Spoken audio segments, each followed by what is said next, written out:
Happening today, the Georgia college student detained by ICE after a mistaken traffic stop is speaking out. There are a lot of questions about what happens next for Ximena Arias-Cristobal after she spent those 2 weeks in ICE custody. 11 Alive's Dan Kennedy joining us outside her attorney's office in Atlanta. Dan, one of the biggest unknowns, can Ximena stay in the U.S.?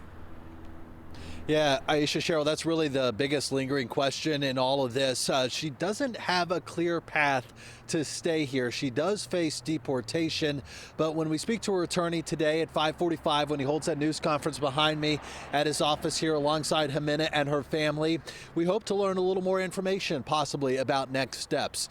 Now, Ximena Arias-Cristobal was brought here to the U.S. when she was just 4 years old. She is 19 now and a college student, but the spotlight was suddenly cast on her back on May 5th. Dash cam video shows a Dalton police officer pulling over the wrong truck, stopping Arias-Cristobal's dark gray pickup instead of the intended apparent black truck. That arrest led to her being held at an ICE detention facility for 2 weeks. Charges were later dropped and she was released. Also, in recent days, the officer who pulled her over resigned from the Dalton Police Department. Leslie Allen O'Neill said in his resignation letter that he's leaving because of the department's, quote, inadequate response to and defense against public accusations of false arrest, which arose after a charge from a valid arrest was publicly dropped without explanation, he said in the letter. O'Neill went on to say that he can no longer effectively do his job without fear of further backlash from the community.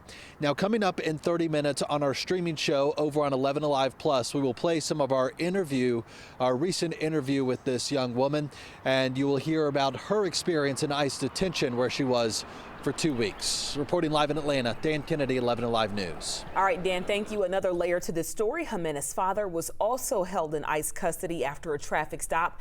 That happened a couple of weeks before his daughter's arrest. He has also been released.